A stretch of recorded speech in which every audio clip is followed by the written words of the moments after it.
فرمانے آخری نبی رسول ہاشمی صلی اللہ تعالی علیہ وسلم جسے کوئی اہم حاجت درپیش ہو وہ مجھ پر کثرت سے درود شریف پڑھے، کیونکہ درود پاک دکھ، درد اور مصیبتوں کو دور کرتا اور رزق میں اضافہ کرتا ہے۔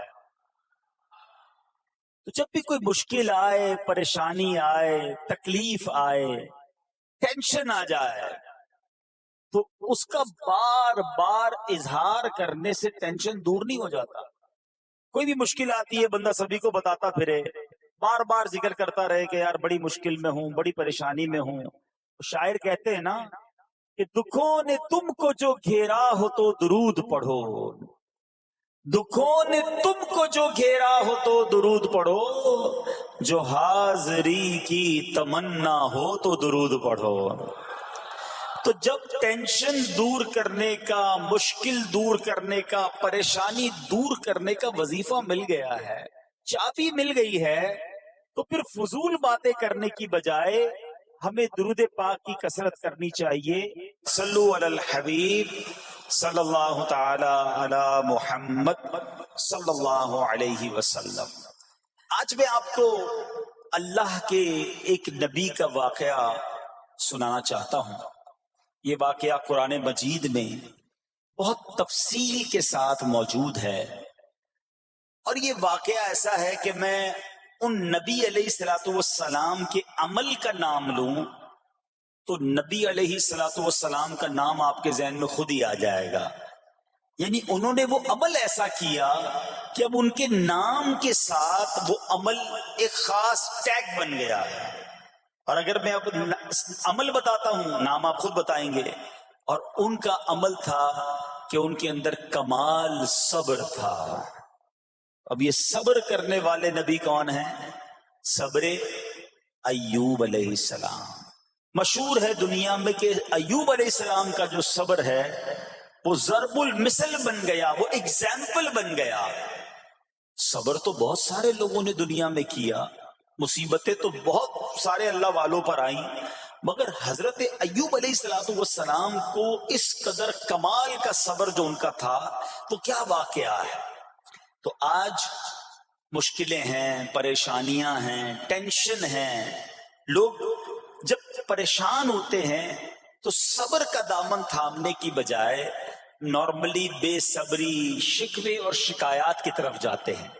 تو زندگی میں جب بھی کوئی معاملہ آئے نا، ہمیں اللہ کے کلام کی طرف رجوع کرنا چاہیے، اللہ والوں کی سیرت کی طرف رجوع کرنا چاہیے، اور رب کریم کے جو منتخب ترین بندے ہیں، دنیا کے افضل ترین جو افراد ہیں، وہ انبیاء کرام علیہ الصلوۃ والسلام ہیں۔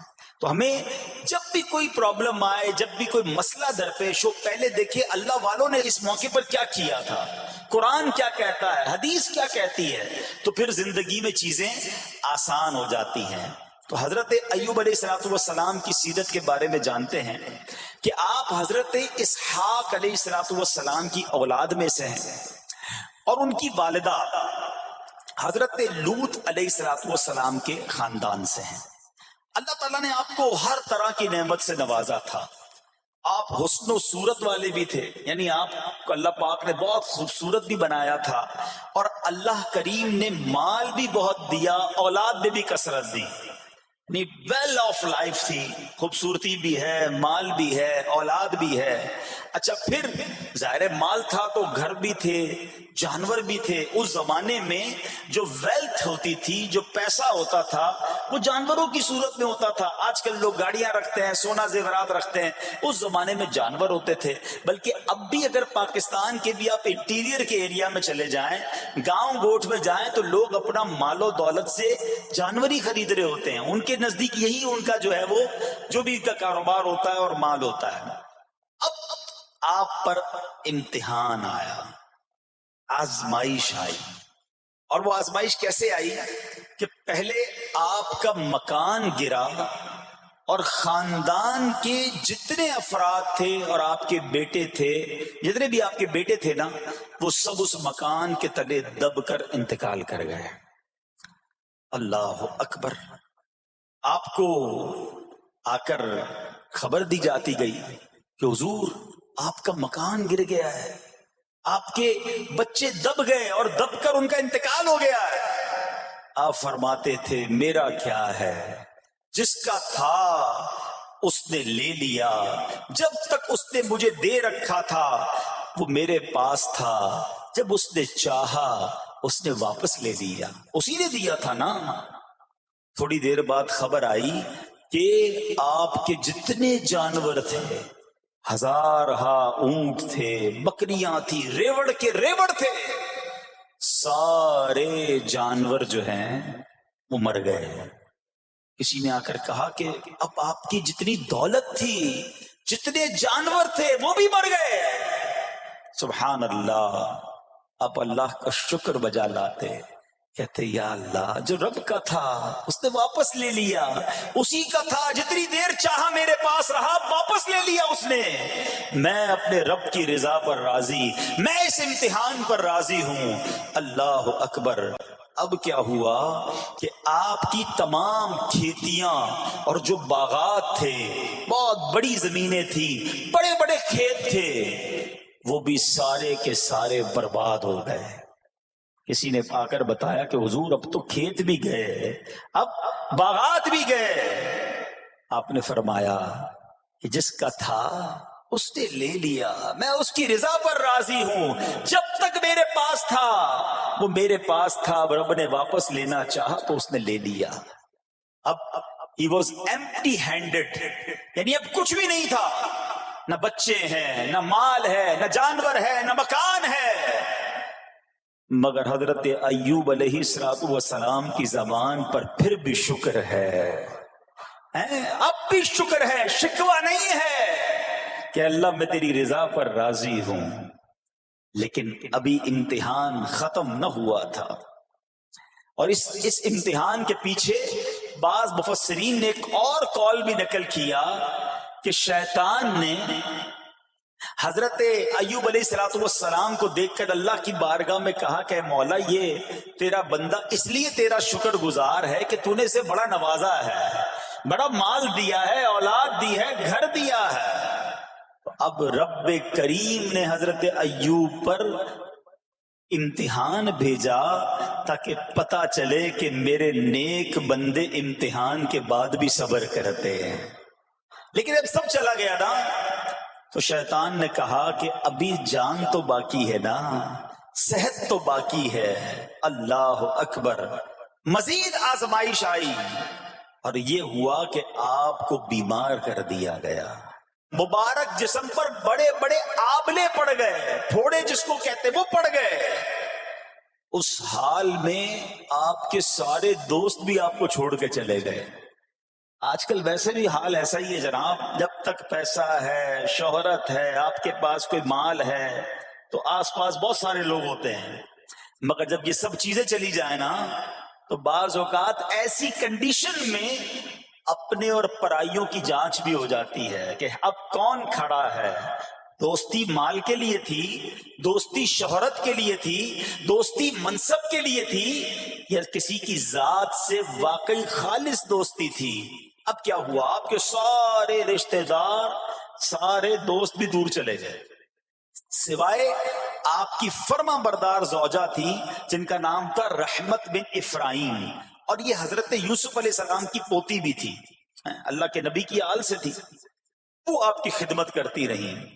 اب جسم پر پھوڑے ہیں، آبلے ہیں، ایک بیوی ہے، نہ پیسہ ہے، نہ مال ہے، نہ بچے ہیں، واٹ ایور جو تھا سب ختم، مگر زبان ہے کہ اس پر پھر بھی اللہ کا ذکر جاری ہے، پھر بھی شکر جاری ہے، پھر بھی صبر ہے۔ بات کرنا آسان ہے جناب، مشکل آئے اور صبر کرے بندہ، اصل امتحان یہ ہے۔ زباں پر شکوائے رنجو علم لایا نہیں کرتے، زباں پر شکوائے رنجو علم لایا نہیں کرتے، نبی کے نام لیوا غم سے گھبرایا نہیں کرتے۔ ہم میں سے کسی پر ایسی آزمائش نہیں آئی نا، چھوٹی موٹی آزمائشیں تو آتی رہیں گی۔ ایک بات یاد رکھنا، یہ زندگی کی جو گاڑی ہے نا، یہ مسائل کے پہیوں پر ہی چلتی ہے۔ ہمیں بعض اوقات کسی کی گاڑی، کسی کا مکان، کسی کا خوبصورت چہرہ، کسی کی مسکراہٹ دیکھ کر لگتا ہے یار یہ تو دنیا کا سب سے سخی آدمی ہے. ایسا نہیں. تو یہ نہ سمجھے کہ سارا جہان جناب سخی ہے اور میں اکیلا دکھی ہوں. ایسا نہیں ہوتا، بلکہ ہر اس جہاں میں تقریباً ہر بندہ ایسا ہوتا ہے جس کے ساتھ کوئی نہ کوئی دکھ لگا ہوا ہوتا ہے، کوئی نہ کوئی پریشانی ہے. کسی کو مال کی پریشانی، کسی کو روزگار کی پریشانی، کسی کو بیماری لگی ہے، کسی کو اور ٹینشن ہے. تو یہ کبھی بھی نہ سوچے کہ میں زندگی گزاروں گا اور کوئی ٹینشن نہیں آئے گی. تیار رہو امتحان کے لیے، امتحان ضرور آنا. اب کمال یہ ہے کہ اس امتحان میں پاس کون ہوتا ہے. حضرت ابراہیم پر امتحان آیا، زبان پر صبر ہے، شکر ہے، شکوہ نہیں ہے. 2-4 مہینے کا پرابلم نہیں تھا، کئی سال تک آپ بیمار رہے. آپ کی زوجہ جو ہے وہ خدمت کرتی رہی. اچھا یہاں ایک غلط فہمی دور کر دوں کہ کچھ لوگ یہ کہتے ہیں، یا کتابوں میں پتہ نہیں کچھ کتابوں میں لکھ دیا گیا کہ حضرت ایوب علیہ الصلوۃ والسلام کو معاذ اللہ کوڑ کی بیماری ہو گئی تھی. ایسا بالکل نہیں تھا. کوڑ کی بیماری نہیں ہوئی تھی، بلکہ نہ کوڑ ہوا نہ جزام ہوا. آپ کو جسم پر پھوڑے پھنسیاں جن کو کہتے ہیں، آبلے نکل آئے تھے. کیونکہ کوڑ کی بیماری وہ ہوتی ہے کہ جس سے لوگ نفرت یا حقارت کرتے ہیں. اللہ کے کسی بھی نبی کو کبھی بھی کوئی ایسی بیماری نہیں ہوئی جس کی وجہ سے لوگ اس سے حقارت یا نفرت کریں یا دور بھاگیں. کیونکہ اللہ نے ان نفوس قدسیہ کو، ان نیک بندوں کو، ان منتخب شخصیات کو لوگوں کی ہدایت کے لیے بھیجا ہے. ان کو کبھی کوئی ایسی چیز نہیں ہوئی کہ جس سے لوگ گھن کھا کر دور بھاگیں. تو یہ بالکل غلط ہے. البتہ آپ کے جسم پر آبلے تھے، پھوڑے تھی، اور اللہ اکبر آپ اس حال میں کیا رب سے عرض کرتے تھے؟ آپ عرض کرتے تھے، قرآن میں یہ الفاظ موجود ہیں، انی مسنی الضر وانت ارحم الراحمین. ترجمہ کیا ہے؟ مجھے تکلیف پہنچی اور تو سب مہر والوں سے بڑھ کر مہر والا ہے، رحم کرنے والوں میں سب سے بڑھ کر رحم کرنے والا ہے. یعنی اللہ کی بارگاہ میں یہ عرض کرتے تھے، یا اللہ تکلیف پہنچی ہے، رحم تو نے کرنا ہے، تو ارحم الراحمین ہے. زمانے سے نہیں کہتے تھے. یہاں ایک اور پرابلم ہے. میں کوئی مسئلہ ہوتا ہے، پرابلم آتی ہے، ہم ساری دنیا سے کہتے ہیں یہ مسئلہ ہو گیا، یہ پرابلم ہو گئی. نہیں، ساری دنیا میں سے کوئی آپ کا مسئلہ حل نہیں کر سکتا. اس سے بات کرو نا جو مسائل کو حل کرنے والا ہے، اس سے عرض کرو نا جو مصیبت کو دور کرنے والا ہے. ادھر ادھر جانے کی بجائے پرابلم یہ ہے، جب بھی مشکل آتی ہے ہم سب کے پاس جاتے ہیں، ہم رب کے پاس نہیں جاتے. جاؤ اس کے پاس جو حل المشکلات ہے، جو مصیبتوں کو حل کرنے والا ہے، اس کی بارگاہ میں فریاد کرو. وہ شاعر کتنی پیاری بات لکھتے ہیں نا، یہ بہت سارے لوگوں کے لیے درس ہے جو اپنی پرابلمز کے لیے دنیا والوں کے پاس جاتے ہیں. ارے اگر پکارنا ہے تو اللہ کی بارگاہ میں پکارو، التجا کرنی ہے تو اللہ کے حبیب سے عرض کرو نا. شاعر لکھتے ہیں، کسی کا احسان کیوں اٹھائیں، کسی کو حالات کیوں بتائیں، کسی کا احسان کیوں اٹھائیں، کسی کو حالات کیوں بتائیں. تمہیں سے مانگیں گے تم ہی دو گے، تمہارے در سے ہی لو لگی ہے. ہم اللہ کی بارگاہ میں عرض کریں، اللہ کے حبیب کی بارگاہ میں لو لگائیں. دنیا والوں کے پاس کچھ نہیں رکھا، لیکن ہم دنیا والوں کو بتا کر اپنے صبر کا ثواب بھی ضائع کر دیتے ہیں. دیکھو حضرت ایوب علیہ السلام کا صبر، کسی سے نہ کہا، اللہ کی بارگاہ میں عرض کرتے رہے. اب آپ کی آزمائش کا وقت پورا ہوتا ہے، دعا کرتے رہے، التجا کرتے رہے، صبر کرتے رہے. حکم ہوا کہ اپنا پاؤں زمین پر مارو. حضرت ایوب علیہ السلام نے پاؤں زمین پر مارا تو زمین سے ایک چشمہ پھوٹ اٹھا. حکم الہی سے حکم دیا گیا کہ اب اس پانی سے غسل کرو. آپ نے جب اس پانی سے غسل کیا تو آپ کی تمام بیماریاں دور ہو گئی. پھر آپ 40 قدم چلے، دوبارہ زمین پر قدم مارنے کا حکم دیا. قدم مارتے ہی ایک اور خوبصورت لذیذ ٹھنڈے پانی کا چشمہ نمودار ہوا. پانی ٹھنڈا، میٹھا اور لذیذ تھا. اب آپ نے وہ پانی پیا تو آپ کے باطن میں نور ہی نور پیدا ہو گیا. اور آپ کو اعلیٰ درجے کی صحت و نورانیت حاصل ہو گئی. اور سنو، میرا رب تو قادر ہے نا، اللہ تعالیٰ نے آپ کی وہ ساری اولاد جو دب کر کئی سال پہلے مر گئی تھی، انتقال فرما گئے تھے، اللہ نے ان تمام اولاد کو پھر زندہ فرما دیا، اور آپ کی بیوی کو دوبارہ جوانی بخشی، اور اب اس کے بعد بھی آپ کی کثیر اولاد ہوئی. سنو سنو، جو جانور چلے گئے تھے نا، اللہ نے مویشی، اسباب، وہ خزانہ اس سے زیادہ آپ کو پھر سے عطا فرما دیا. صبر کیا تھا نا. ان اللہ مع الصابرین. اچھا، یاد سب کو ہے یہ آیت، بچپن سے یاد ہے، اللہ صابروں کے ساتھ ہے، صبر کرنے والوں کے ساتھ ہے. مگر صبر کرنا نہیں ہے، امتحان آنا ہے تو صبر کرنا نہیں ہے. آیت سب کو پتا ہے. اچھا، جس کے ساتھ پرابلم ہو جائے نا، اس کو بھی بندہ درس دینے جا رہا ہوتا ہے، بھائی صبر کرنا، اللہ آپ کو صبر دے. لیکن جب اس پر امتحان آتا تو یہ صبر کرتا نہیں ہے. دوسروں کو درس دے رہا تھا، آج تیری باری آئی ہے نا، تو صبر کا دامن نہ چھوڑیں. میں آپ کو ایک بات سوال پوچھنا چاہتا ہوں. آج کل ہم بڑے لوگوں سے تعلقات کیوں بنانے کی کوشش کرتے ہیں؟ یار جب کوئی مشکل ٹائم آئے گا نا تو یہ بندہ کام آئے گا. یہ پیسے والا دوست ہے، یہ اس کے تعلقات بہت ہیں، اس کی گورنمنٹ میں بات ہے، اس کی وکیلوں میں بات ہے، 4-5 ایسے دوست ہونے چاہیے. یہ ڈاکٹروں کے اندر بڑی اچھی اس کی دوستی ہے، کوئی ڈاکٹر کا بھی کام آئے گا تو یہ بندہ کام آ جائے گا.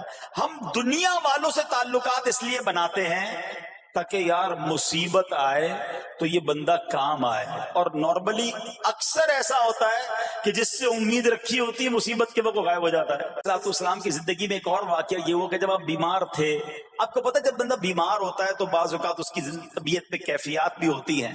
تو آپ نے اپنی زوجہ کو پکارا، تو آپ کی زوجہ کچھ دیر میں حاضر ہوئی. تو آپ نے جلال میں آ کر اس کو 100 درے، اپنی زوجہ کو 100 کوڑے مارنے کی قسم کھا لی. اب جب صحت آ گئی تو قسم تو آپ نے کھائی ہوئی تھی، تو اب کیا کرتے؟ اس بیوی نے تو خدمت بھی بہت کی تھی، اب اسے کوئی خاص کیفیت تھی، آپ نے قسم اٹھا لی تھی. سبحان اللہ، ایوب علیہ السلام کو اللہ کریم نے قرآن میں کیا حکم دیا کہ اے ایوب، آپ ایک یعنی 100 جس کو کہتے ہیں تنکے، 100 تنکوں والی جھاڑو لیں اور اس جھاڑو کو ایک مرتبہ اپنی بیوی کو مار دیجئے تو آپ کی قسم جو ہے وہ پوری ہو جائے گی.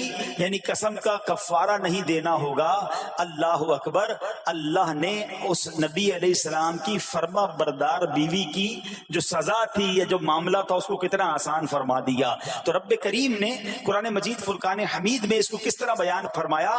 وَخُذْ بِيَدِكَ ضِغْثًا فَاضْرِبْ بِهِ وَلَا تَحْنَثْ. فرمایا کہ اپنے ہاتھ میں ایک جھاڑو لے کر اسے مار دے اور قسم نہ توڑ. اِنَّا وَجَدْنَاهُ صَابِرًا. فرمایا ہم نے اسے صابر پایا. نعم العبد، کیا اچھا بندہ. انہو اواب، بے شک وہ بہت رجوع لانے والا ہے. ارے آج دنیا کسی کو کہے یہ صبر والا ہے، حضرت ایوب کی شان دیکھو کہ رب فرما رہا ہے قرآن میں انا وجدناہ صابرا، اور ہم نے ایوب کو صبر کرنے والا پایا، صابر پایا. اللہ حضرت ایوب کے صبر کے صدقے ہمیں بھی صابرین میں شامل فرما لے.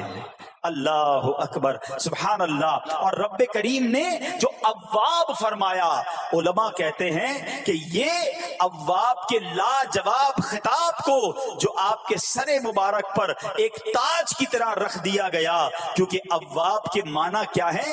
انہو اواب، بے شک وہ بہت رجوع لانے والا ہے. اللہ اکبر. صبر کیا تو رب نے کیسے کیسے القاب جو ہیں وہ قرآن میں عطا فرمائے. یہاں ایک اور بات بھی سیکھنے والی ہے کہ حضرت ایوب علیہ السلام کے صبر کا کمال یہ ہے کہ قرآن میں ذکر آ گیا. آپ صبح قیامت تک حافظ تلاوت کریں گے، تراویح میں قرآن پڑھا جائے گا، جب بھی قرآن کی تلاوت دنیا کے کونے کونے میں کی جائے گی، قیامت تک حضرت ایوب کے صبر کا ذکر ہوتا رہے گا.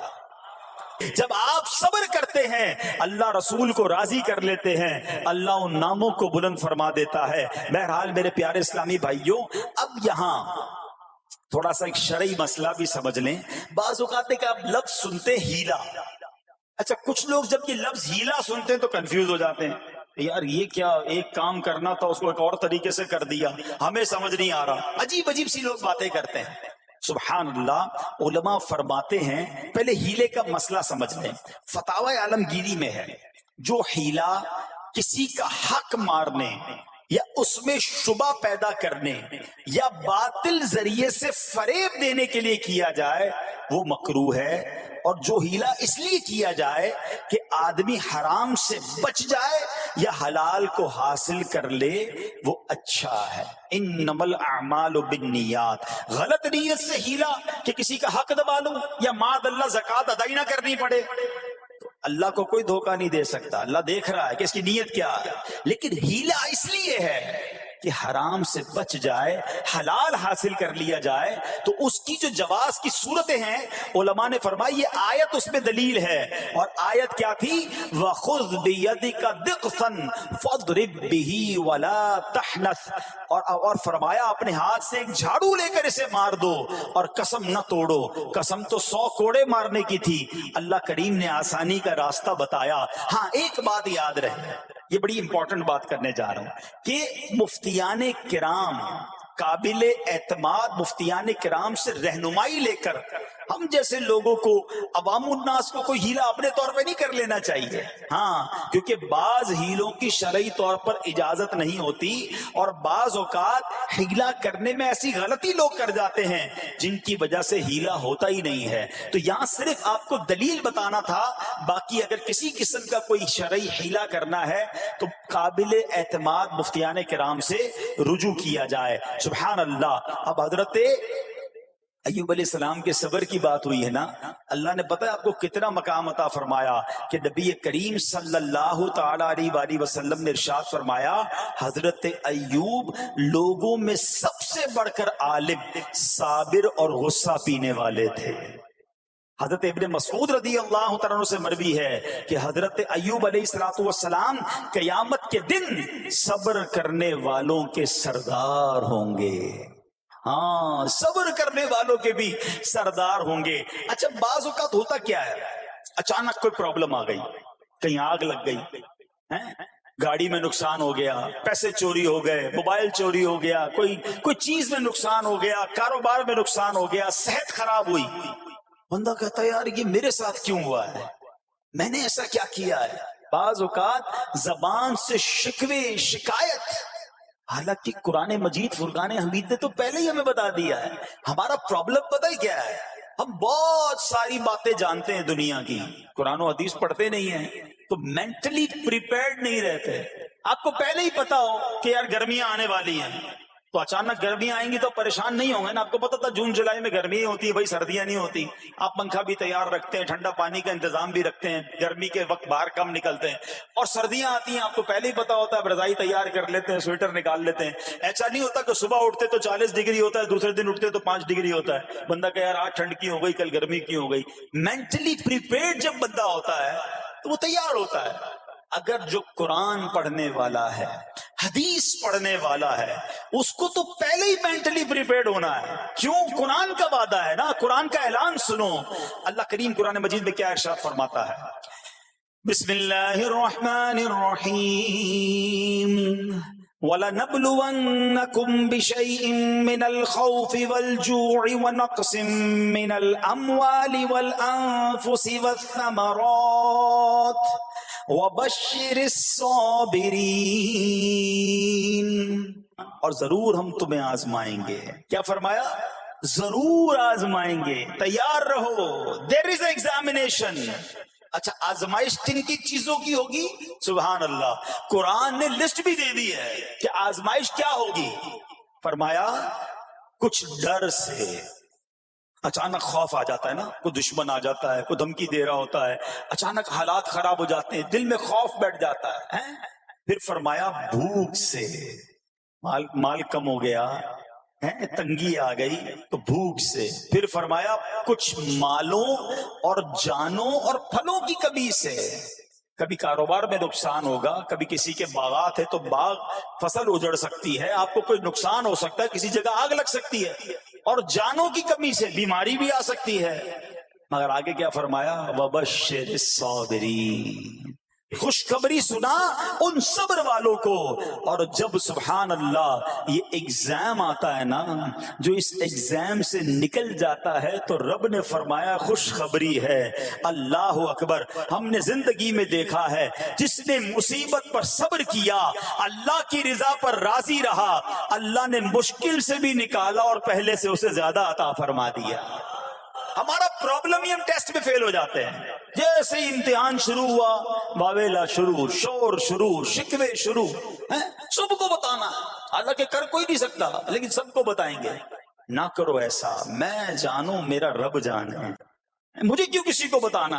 ہاں وہ کریم ہے، وہ دیکھ رہا ہے کہ میرا بندہ صبر کر رہا ہے. سبحان اللہ. حضرت سیدنا امام ابو جعفر محمد بن جریر طبری تفسیر طبری میں اس آیت مبارک کے تحت فرماتے ہیں، یعنی ہم تمہیں دشمن کے خوف، قحط سالی، شدید بھوک و فقر و فاقہ، فصلوں کی کمی، مقاصد کے حصول میں مشکلات، کفار سے جنگ کے دوران افرادی قوت میں کمی اور اہل و عیال کی موت وغیرہ کے ذریعے آزمائیں گے. اور یہ سب چیزیں بطور امتحان ہوں گی تاکہ تمہارے سچے جھوٹوں سے اور اہل بصیرت منافقوں سے جدا ہو جائیں. یعنی اس ٹیسٹ میں پتا چل جائے گا کون اللہ والا ہے، کون صبر والا ہے، کون اللہ کی رضا پر راضی رہنے والا ہے. سنو سنو، جب یہ تکلیف آتی ہے نا تو اس کا پھر اجر کتنا ملتا ہے. شہنشاہ نبوت، مخزن جود و سخاوت صلی اللہ تعالی علیہ وسلم نے ارشاد فرمایا، جو دنیا میں ہی اپنی ہر خواہش کی تکمیل کر لے تو یہ چیز آخرت میں اس کے اور اس کی خواہش کے درمیان آڑ اور پردہ بن جائے گی. اور جو مالداروں کی زینت کی طرف اپنی نگاہیں دراز کرے تو وہ آسمان والوں کے سامنے بے عزت ہو جاتا ہے. اور جو شدید بھوک پر صبر کرے اللہ عز و جل اس کو جنت الفردوس میں جہاں چاہے گا ٹھکانہ عطا فرمائے گا. ہاں، ہر چیز پوری ہو جائے، جو چاہیے وہ مل جائے، یہ نہیں ہونا چاہیے. کچھ نہ کچھ آزمائشیں آئیں گی اور اگر سب ادھر مل گیا تو ادھر پھر کیا ملے گا. ہم اللہ سے یہ دعا کرتے ہیں کہ ادھر بھی عطا فرمائے، ادھر بھی محروم نہ کرے. ہاں، ہمیں ڈرتے بھی رہنا چاہیے کہ یار میں جو مانگتا ہوں ادھر مل جاتا ہے، کہیں وہاں محروم نہ رہ جاؤں. تو آزمائش آئے تو صبر کرنا چاہیے، اللہ کی رضا کے طور پہ زندگی گزارنی چاہیے. ایک بار نبی پاک علیہ السلام انصار کے پاس تشریف لے گئے تو فرمایا کیا تم مومن ہو؟ بڑا کمال کا سوال جواب ہے، ذرا غور کیجئے. ہمارے پاس بھی کوئی آ کر کہے کہ کیا تم مومن ہو تو ہم کیا جواب دیں گے؟ صحابہ خاموش رہے. سیدنا فاروق اعظم نے کہا حضور ہاں ہم مومن ہیں. شاید ہمارا بھی جواب یہی ہوگا مومن ہے. مگر اگلا سوال سنو نبی پاک علیہ السلام کا.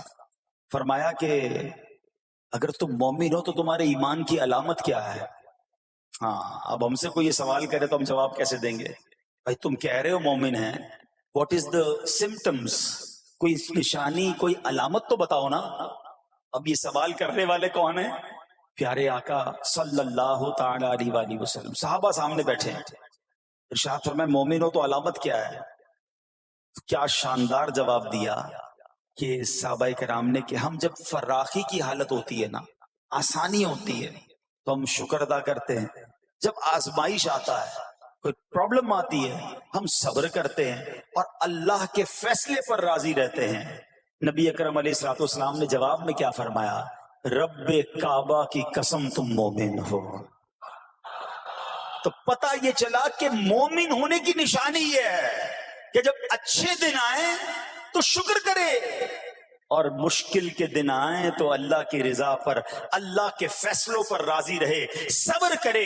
سنو، اللہ عز و جل فرماتا ہے کہ جب میں کسی بندے کو بیماری میں مبتلا کروں، ہو سکتا ہے یہاں بھی میرا کوئی بھائی بیمار بیٹھا ہو، مدنی چینل کے ناظرین میں سے کوئی بیمار بیٹھا ہو. دیکھو بیماری آئے نا، شکوہ مت کرنا، صبر کرنا. فضیلت سنو، حدیث قدسی ہے، اللہ فرماتا ہے جب میں اپنے کسی بندے کو بیماری میں مبتلا کروں اور وہ اس پر صبر کرے، کسی سے شکایت نہ کرے، تو میں اس کے گوشت کو اچھے گوشت سے اور اس کے خون کو اچھے خون سے بدل دیتا ہوں. پھر اگر اسے شفا دیتا ہوں تو ایسی شفا دیتا ہوں کہ اس کے نامہ اعمال میں کوئی گناہ نہیں رہتا. اور اگر میں اسے دنیا سے اٹھا لوں تو اسے اپنی رحمت کاملہ کے سائے میں لے جاتا ہوں. ارے کمال ہو گیا، بیماری آئی، بیماری جب جاتی ہے تو گناہوں سے بھی پاک کر کے جاتی ہے، صرف ایک ہی تو کنڈیشن ہے، صبر کرنا۔ بیماری آئی صبر کرنا، ہاں کسی سے بات نہ کریں، شکوہ نہ کریں، اللہ کی بارگاہ میں عرض کریں مولا تیری مہربانی، ہاتھ میں درد ہے باقی جسم تو سلامت ہے، اے اللہ آنکھ میں درد ہے باقی جسم تو سلامت ہے، اے اللہ گردوں میں پرابلم ہے میرا باقی جسم تو سلامت ہے، یہ بھی تیری مہربانی ہے۔ اللہ کرے کہ ہم شکر گزار بندے بن جائیں، کیونکہ یہ بیماری تو ہمارے گناہ معاف کروانے آئی تھی، مگر افسوس یہ ہے کہ جو گناہ معاف کروانے والا کام ہمارے ساتھ ہوا اس میں بھی ہم نے اللہ کو ناراض کر دیا اور شکوے شکایات کی۔ سنو سنو، اس نے اخلاق کے پیکر نبیوں کے تاجور صلی اللہ تعالی علیہ وسلم نے ارشاد فرمایا، ابھی تو صرف بیماری کی بات ہوئی نا، اب آؤ اگر کسی کو کاروبار میں نقصان ہو گیا، کسی کے پیسے کم ہو گئے، کسی کی جان و مال کا کوئی نقصان ہوا، کوئی آگ وغیرہ لگ گئی، سنو اللہ کے حبیب علیہ الصلوۃ والسلام فرماتے ہیں کہ اللہ ارشاد فرماتا ہے، پھر حدیث قدسی ہے کہ جب میں اپنے کسی بندے کے بدن یا اس کے مال یا اس کی اولاد کی طرف کوئی سختی بھیجوں، پھر وہ صبر جمیل کے ساتھ اس کا استقبال کرے، تو قیامت کے دن مجھے اس سے حیا آئے گی کہ میں اس کے لیے میزان قائم کروں یا اس کا نامہ اعمال کھولوں۔ ہائے ہائے ہائے، سمجھتے ہو اس کا مطلب؟ اللہ فرما رہا ہے مجھے حیا آئے گی کہ اپنے بندے سے اب کیا حساب لوں۔ جب آزمائش بھیجی تھی تو اس نے صبر کیا تھا، اس نے شکوہ نہیں کیا تھا۔ خدا کی قسم میں آپ سے پوچھتا ہوں، میرا کوئی نقصان ہو جائے اور قیامت کے دن میرا نامہ اعمال نہ کھولا جائے، مجھے اللہ کی بارگاہ میں حساب نہ دینا پڑے، مجھے بتاؤ یہ دنیا کے حساب نقصان کی کیا حیثیت ہے اگر ادھر بخشا جائے۔ سنو تو صحیح، رب فرما رہا ہے کہ مجھے حیا آتی ہے کہ اس کے لیے میزان قائم کروں یا اس کا نامہ اعمال کھولوں۔ ارے یہ ساری دنیا کی دولت، یہ ساری دنیا کی آسائش ایک طرف، اگر قیامت کے دن حساب کتاب میں آسانی مل جائے، اللہ بلا حساب جنت میں داخل کر دے، اس سے بڑھ کر کوئی نعمت نہیں۔ مگر آج افسوس یہ ہوتا ہے کہ اگر کسی پر امتحان آتا ہے وہ اس امتحان میں فیل ہو جاتا ہے۔ اس حدیث میں ایک لفظ استعمال ہوا صبر جمیل کے ساتھ۔ اب یہ بھی بڑا مسئلہ ہے کہ لوگوں کو یہی نہیں پتا کہ صبر جمیل ہے کیا۔ لوگ کہتے تو بہت ہیں، اللہ پاک آپ کو صبر جمیل عطا فرمائے، اب اس سے پوچھو بھائی صبر جمیل کی تعریف کیا ہے، تو پھر تعریف نہیں پتا ہوتی۔ یہ کسی جمیل بھائی کا صبر نہیں ہے کہ جس کو صبر جمیل کہا جاتا ہے۔ صبر جمیل کی تعریف سمجھو۔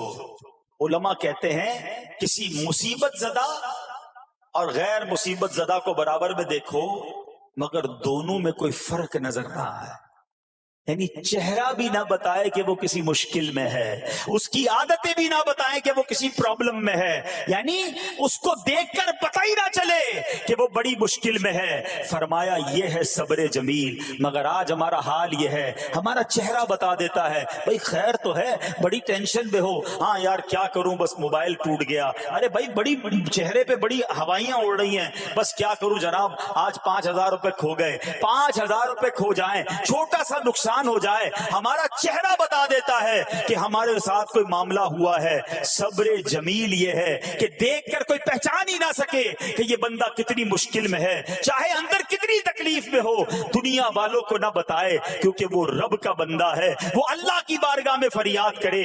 یہ صبر جمیل ہے اور اللہ اسے ہم سب کو نصیب فرمائے۔ ہاں یہ بڑی کمال کی بات ہے۔ ہم کیا کرتے ہیں سارے جہان کو بتاتے ہیں، اچھا پھر آخر میں لوگ کہتے بھی ہیں جب پورے محلے کو بتا دیا نا، پھر اس کے بعد کہتے ہیں بس کیا کریں بھائی صبر ہی کر رہے ہیں۔ اب آپ صبر نہیں کر رہے حضرت، ہاں آپ کا صبر چلا گیا، آپ نے ساری دنیا کو تو بتا دیا۔ صبر یہ ہے کہ صبر پہلے صدمے پر ہوتا ہے، جیسے آپ کو کوئی صدمہ لگا نا، اب آپ جانے رب جانے، نہ بتائیں کسی کو، ٹھیک ہے وہ الگ بات ہے، آپ کسی کو دعا کے لیے کہہ دیں، لیکن بڑا نقصان ہو گیا، بڑی مشکل ہو گئی، بڑی پریشانی ہو گئی، اس سے حل تو کوئی نہیں ہونا۔ اچھا ہمارا ماجرا ایک اور بھی بڑا عجیب ہے، مشکل ہو جائے تو سب کو بتاتے ہیں، آسانی ہو جائے تو پھر کسی کو نہیں بتاتے ہیں۔ 5,000 کا نقصان سارے محلے کو پتا ہے، 50,000 کا فائدہ ہوا پھر کسی کو بتایا آپ نے؟ نہیں یار بتاؤں گا تو نظر لگ جائے گی، گھر والوں کو تو بالکل بھی نہیں بتاؤں گا، خرچہ بڑھا دیں گے۔ گھر والوں کو ساری ٹینشن کی خبریں جا کے دے رہے ہوتے ہیں، مارکیٹ میں بڑا نقصان ہو گیا، آج بڑا مندہ ہے، ارے بھائی کاروبار بالکل نہیں ہے، تاکہ گھر والوں کا خرچہ روک سکے. اور جیسے ہی کاروبار اچھا ہو گیا گھر جاتے پھر بھی وہی والا منہ بنا لیتے ہیں تاکہ ان کو پتہ نہ چلے میں بڑے پیسے کمانے لگا ہوں. یہ نہ کیا کریں.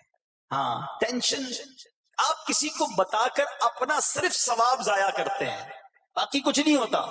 کرنا رب نے ہے، اور یہ اگر آزمائش میرے درجے بلند کرنے آئی ہے، اگر یہ آزمائش مجھے اللہ کے قریب کرنے آئی ہے تو پھر تو اس کا استقبال ہونا چاہیے نا. ہاں ہمارے بزرگان دین تو آزمائشوں کا استقبال کیا کرتے تھے. اور سنو، یہاں ہو سکتا ہے کہ میرا کوئی نابینا بھائی بیٹھا ہو. بعض اوقات ایسا بھی ہوتا ہے کہ اچانک کسی کی بینائی چلی جاتی ہے، آنکھیں ٹھیک ہوتی ہیں اور اچانک ایکسیڈنٹ ہوا یا کوئی واقعہ ہوا ہے. بہت بڑی آزمائش. اللہ اس آزمائش سے ہمیں محفوظ رکھے. مگر دیکھو میرے رب کی شان دیکھو، جب بھی کوئی تکلیف آتی ہے نا، بندہ صبر کرے، اس تکلیف کا اجر تیار ہے، اس کا کمال سے اس کی رحمت تیار ہے، رحمت کی برسات تیار ہے. سنو، اللہ فرماتا ہے کہ اے جبرائیل، جب میں اپنی کسی بندے کی بینائی لے لوں تو اس کا اجر یہ ہے کہ میں اسے اپنے دیدار سے مشرف فرماؤں گا. ہاں، آنکھیں گئی ہیں مگر اللہ فرماتا ہے میں اپنا دیدار کرواؤں گا. بس صرف صبر کرنا ہے.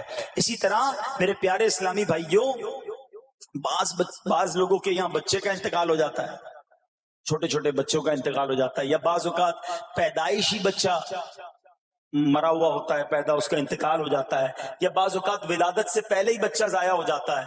بہت شور، بڑا واویلا، بڑا رونا پیٹنا گھروں میں ہوتا ہے. مت کیا کرو ایسا. یقین کریں یہ بہت بڑا انعام تمہیں ملنے جا رہا ہے.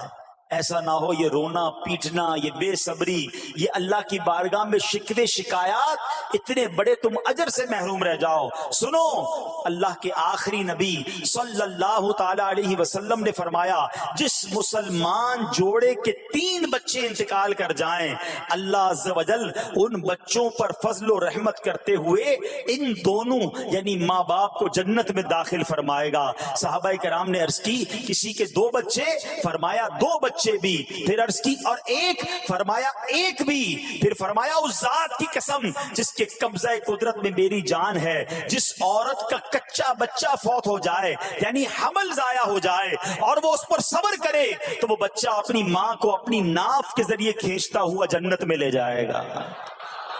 یہ تو جنت کا ٹکٹ تھا. مگر شکوے شکایات، الامان والافیز، گھر میں موت، میت کو نقصان ہو جائے، ہماری عورتیں، ہمارے گھر کے افراد وہ واویلا کرتے ہیں. معاذ اللہ، بعض اوقات تو کفریہ کلمات زبان پر ہوتے ہیں.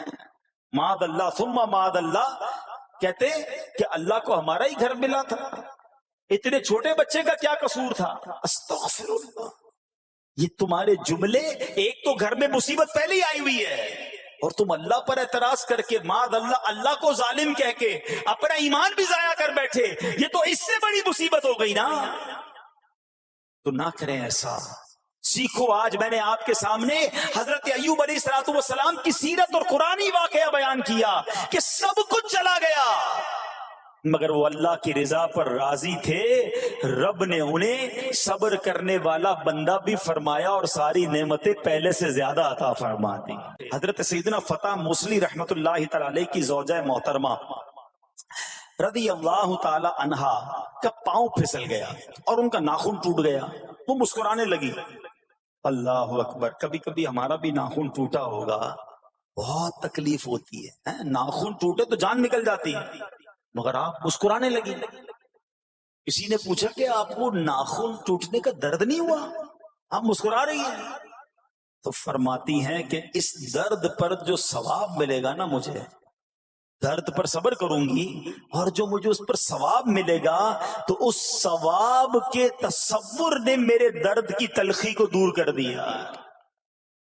ہائے ہائے ہائے، یہ ہے اللہ والے. ہاں، صبر کرنا کوئی ان سے سیکھے. میرے پیارے اسلامی بھائیوں، احادیث میں، روایتوں میں یہ مضمون ملتا ہے کہ اللہ کریم کی بارگاہ میں بندے کا کوئی درجہ رکھا ہوتا ہے، یعنی اللہ کی رضا یہ کہ بندہ اس سٹیج تک پہنچ جائے، اس درجے تک پہنچے، مگر وہ نماز کے ذریعے، روزوں کے ذریعے، عبادتوں کے ذریعے اس درجے تک نہیں پہنچتا، پھر اللہ اس پر آزمائش بھیجتا ہے کہ میرا بندہ صبر کر لے تاکہ صبر کر کے اس درجے کو حاصل کر لے۔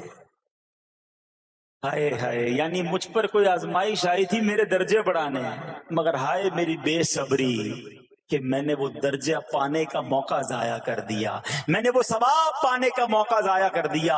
خدا را یاد رکھنا، اگر کسی آزمائش سے گزر رہے ہو تب بھی، اور اگر آئندہ کوئی آزمائش آئے، صبر کا دامن نہ چھوڑنا، یہ تصور کر لینا کہ یہ میرے گناہ معاف کرنے کا ذریعہ بن رہا ہے، یہ میرے درجے بڑھانے کا ذریعہ بن رہا ہے۔ اور سنو، جب مصیبت آئے تو پڑھنا کیا ہے؟ رسول اللہ صلی اللہ تعالی علیہ وآلہ وسلم نے فرمایا، جو مصیبت کے وقت انا للہ و انا الیہ راجعون کہتا ہے تو اللہ عز و جل اس کی پریشانی دور فرما دیتا ہے اور اس کے کام کا انجام اچھا فرماتا ہے، اور اسے ایسا بدل عطا فرماتا ہے جس پر وہ راضی ہو جاتا ہے۔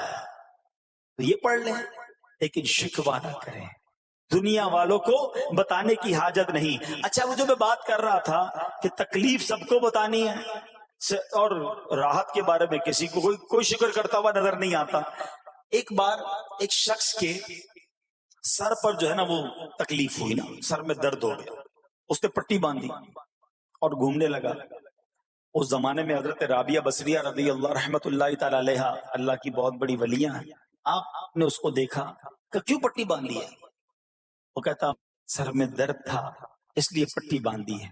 بات تھوڑی سی باریک ہے، سمجھدار لوگ سمجھیں گے، اس لیے پٹی باندھی ہے کہ سر میں درد تھا۔ اللہ اکبر۔ اس اللہ والی نے پتہ کیا کہا؟ آپ کہتی ہیں کبھی صحت کی پٹی بھی باندھی ہے؟ یہ جملہ ہے بڑا سمجھنے والا ہے، یعنی اللہ نے اتنے دنوں تک صحت میں رکھا تو کسی کو نہیں بتایا، اور تھوڑے دنوں کی تکلیف آئی تو پٹی باندھ کے سب کو بتانے چلا ہے کہ رب نے بیمار کیا ہے۔ ہاں، ہمیں اللہ کریم کی طرف سے آزمائش ہمیشہ تھوڑی آتی ہے۔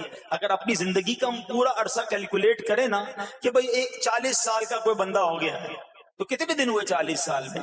ٹھیک ہے، ایک بار کبھی بیٹھ کے اکیلے میں حساب کرنا، اتنے ہزار دن میں نے دنیا میں گزارے، کتنے دن بیمار رہا؟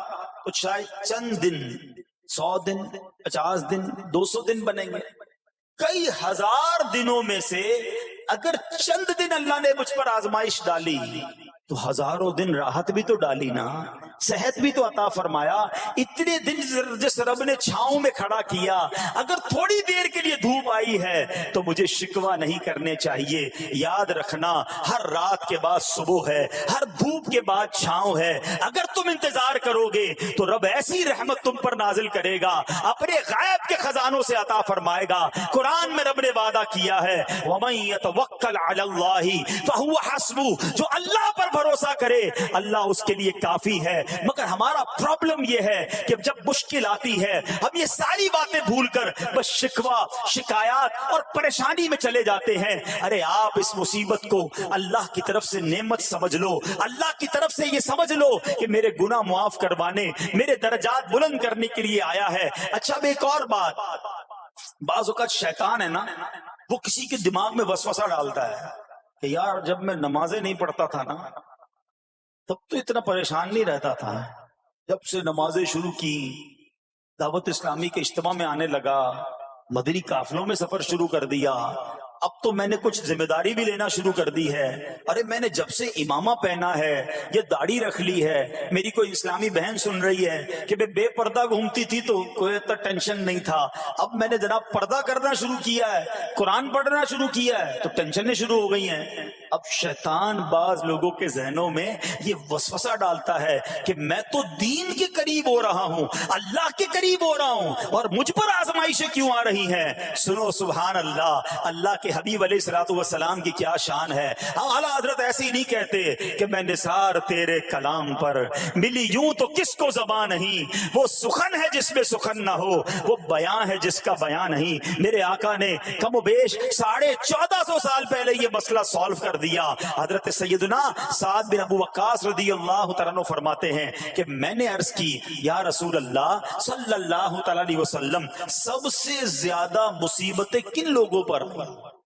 گلی مکاتی نا پنجابی بچ کہتے ہیں نا گالی بات ہی ختم کر دی. حضور یہ بتائیں سب سے زیادہ مصیبتیں کن لوگوں پر آئیں؟ پیارے آقا نے فرمایا انبیاء پر. اللہ اکبر. اللہ کے سب سے قریب تو انبیاء ہے نا.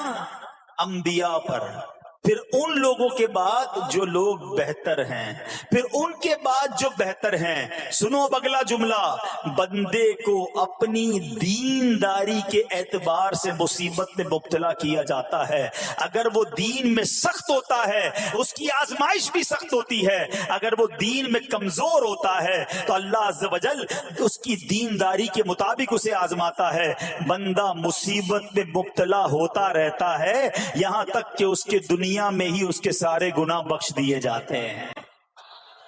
گویا اللہ کی یہ رحمت ہے کہ بندہ بڑا نیک ہو رہا ہے، رب چاہتا ہے کہ اس بندے پر آزمائش بھیجوں، میرا نیک بندہ صبر کرے، اس کے گناہ معاف ہو جائیں اور میرے پاس آئے تو اس کو جنت میں داخل کر دوں. اللہ اکبر. اے پیارے اسلامی بھائیو یاد رکھنا، اب جو میں نے ایک سوال قائم کیا تھا نا کہ یار میں تو دین کے قریب، میں تو اللہ کے قریب ہونے کی کوشش کر رہا ہوں اور ایک کے بعد ایک آزمائش آ رہی ہے، یہ کیا ہے؟ اب ایک اور حدیث سن لو. سبحان اللہ. حضرت سیدنا انس رضی اللہ تعالیٰ عنہ سے روایت ہے، سرکار والا تبار، ہم بے کسوں کے مددگار، شفیع روز شمار، دو عالم کے مالک و مختار صلی اللہ تعالی علیہ وآلہ وسلم نے فرمایا جب اللہ عز و جل کسی بندے سے محبت فرماتا ہے، سننا ذرا غور سے، اللہ عز و جل جب اپنے کسی بندے سے محبت فرماتا ہے یا اسے اپنا دوست بنانے کا ارادہ فرماتا ہے تو اس پر آزمائشوں کی بارش فرما دیتا ہے. اب سوال ہے نا کہ میں اللہ دوست بھی بنا رہا ہے، اللہ کریم اس پر محبت بھی فرما رہا ہے اور آزمائشیں بھی بھیج رہا ہے. دوست پر آزمائشیں کون بھیجتا ہے؟ دوست کو تو راحتیں ڈالی جاتی ہیں. ہائے ہائے، اب یہی تو امتحان ہے، یہی تو چیک ہے. سنو، نبی پاک فرماتے ہیں جب اللہ اس پر آزمائش بھیجتا ہے نا، وہ بندہ اپنے رب کو پکارتا ہے، اے میرے رب عز و جل. تو اللہ فرماتا ہے میرے بندے تو جو کچھ مجھ سے مانگے گا میں تجھے عطا فرماؤں گا، تو جلد ہی تجھے دے دوں گا اور اسے تیری آخرت کے لیے ذخیرہ کر دوں گا. سبحان اللہ. یعنی اللہ والوں کو آزمایا جاتا ہے، ان کے درجات بلند کیے جاتے ہیں، ان کے گناہ معاف کیے جاتے ہیں. تو اے میرے پیارے اسلامی بھائیوں، کبھی بھی یہ ذہن میں خیال مت لانا کہ یار میں دین میں قریب آ رہا ہوں، میری آزمائشیں بڑھ رہی ہیں. سمجھ لو امتحان شروع ہو گیا ہے، ٹیسٹ شروع ہو گیا ہے. اب اس ٹیسٹ میں مجھے کامیاب ہونا ہے اور اللہ کے مزید قریب جانا ہے. زندگی میں جو گناہ ہو گئے ہیں یہ میرے گناہوں کا انشاءاللہ کفارہ بن جائے گا، میرے درجات کی بلندی کا سبب بن جائے گا. اللہ سے عرض کرنا اے مولا میں تیری رضا پر راضی، میں تیرے فیصلوں پر راضی، اب تک جو دیا تھا تو نے دیا تھا، یہ سب کچھ تیرا ہے. اے رب جب تو واپس لے گا میں اس پر راضی. جب یہ ثابت قدمی نصیب ہو گئی پھر دیکھو غیب کے خزانوں سے کیسا آپ کے دل پر سکینہ اترے گا، پھر کیسا آپ پر رحمتوں کا نزول ہوگا. تو اے میرے پیارے اسلامی بھائیوں، مصیبتیں آ چکی اور آنے بھی والی ہیں. پہلے ذہنی طور پر تیار رہنا مگر صبر کرنا. یہ چند دنوں کی، چند گھنٹوں کی، چند لمحوں کی مصیبت ہے مگر یہ تمہارے درجات کو بلند کر دے گی. رب کریم صبر کرنے والوں کو پسند فرماتا ہے.